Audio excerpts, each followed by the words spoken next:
بسم اللہ الرحمن الرحیم۔ میں ہوں راؤ مدثر اعظم اور میرے ساتھ موجود ہیں پاکستان محافظ پارٹی کے صدر جناب ڈاکٹر راؤ سلیم صاحب۔ ڈاکٹر صاحب، پچھلے کچھ عرصے سے پاکستان کی جو مرکزی حکومت ہے اور صوبائی حکومتیں ہیں وہ یہ دعویٰ کر رہی ہیں کہ پاکستان میں مہنگائی کی شرح میں کمی واقع ہوئی ہے اور مہنگائی جو ہے وہ سنگل ڈیجٹ پر آ گئی ہے، جبکہ عملی طور پہ اگر ہم بازار میں سبزی لینے جائیں تو وہ پہنچ سے باہر ہیں، گوشت پہنچ سے باہر ہے، باقی چیزیں بہت مہنگی ہیں۔ تو کیا آپ سمجھتے ہیں کہ حکومتی دعوے یہ درست ہیں کہ مہنگائی کم ہو رہی ہے؟ بسم اللہ الرحمن الرحیم۔ دیکھیں، زبان خلق کو نکارہ خدا سمجھو۔ جو عوام کہہ رہی ہے وہ تو درست ہے، اور حکمران تو ہمیشہ ہی یہی کہتے ہیں سب اچھا ہے۔ تو یہ جو اعداد و شمار ہوتے ہیں سنگل ڈیجٹ اور ڈبل ڈیجٹ، عوام کو ان چیزوں سے کوئی غرض نہیں، نہ ان کو کوئی سمجھ آتی ان چیزوں کی۔ پچھلی حکومت میں بھی کرنٹ اکاؤنٹ ڈیفیسٹ اس کی رٹ لگائے رکھی، اس کی رٹ لگی رہی 4.25 سال۔ عوام کو کیا پتہ یہ کیا ہوتا ہے؟ تو ہمیں ان چیزوں سے غرض نہیں ہے۔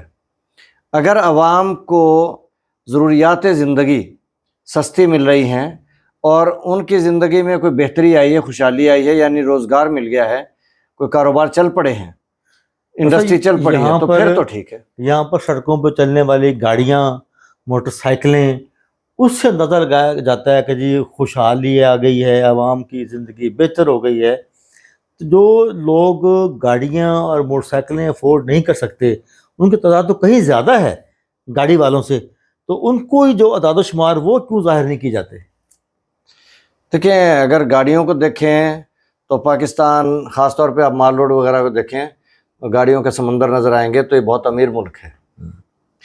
اور اگر آپ غریبی علاقوں میں جائیں گے تو پھر وہاں سائیکل، موٹر سائیکل، پیدل یہ لوگ ملیں گے، اور سب سے بڑی بات کہ گلیاں آپ کو ٹوٹی ہی ملیں گی، سڑکیں آپ کو ٹوٹی ہی ملیں گی، اور پانی کا انتظام نہیں ہوتا، صاف پانی نہیں ملتا۔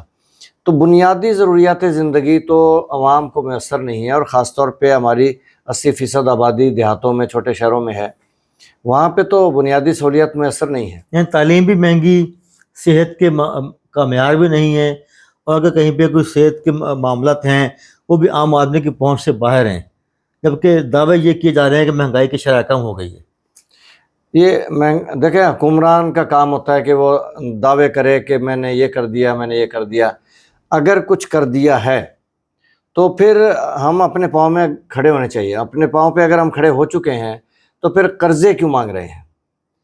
تو اگر ہم کشکول توڑ دیں، اعلان کر دیں کہ آج سے کشکول ٹوٹ گیا، کبھی ہم کسی سے قرضہ نہیں لیں گے۔ دعوے کیے جا رہے ہیں کہ ہمارے جو ریزروز ہیں وہ اتنے ارب ڈالر ہو گئے، اس میں یہ نہیں بتایا جاتا کہ یہ جو ارب ڈالر ہیں یہ سارے کے سارے قرض پہ مشتمل ہیں، جو اصل میں دراصل جو پاکستان کا جو ریزرو ہے وہ تو نہ ہونے کے برابر ہے۔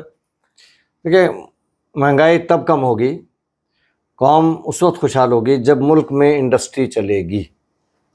اگر انڈسٹری کا پہیہ چل پڑا ہے، انڈسٹری لگنی شروع ہو گئی ہے، جو لگی ہوئی ہے وہ پروفٹ میں جا رہی ہے، اور لوگوں کا رجحان بن گیا کہ اب انڈسٹری لگاؤ، دور آ گیا انڈسٹری کا، تو پھر تو ہم ترقی کی طرف جا رہے ہیں۔ لیکن بجلی اتنی مہنگی ہے کہ اس نے تمام چیزوں کو بند اسٹک کر دیا ہے۔ بجلی ہے، گیس ہے، آپ کے ضروریات ہیں، وہ جب اتنی مہنگی ہیں تو پھر مہنگائی کم کس طرح ہو جائے گی؟ ڈاکٹر، پچھلے دنوں ورلڈ بینک نے ایک اپنی ویب سائٹ پہ پاکستان کی معیشت کے اعداد و شمار ظاہر کیے تھے اور لکھے تھے۔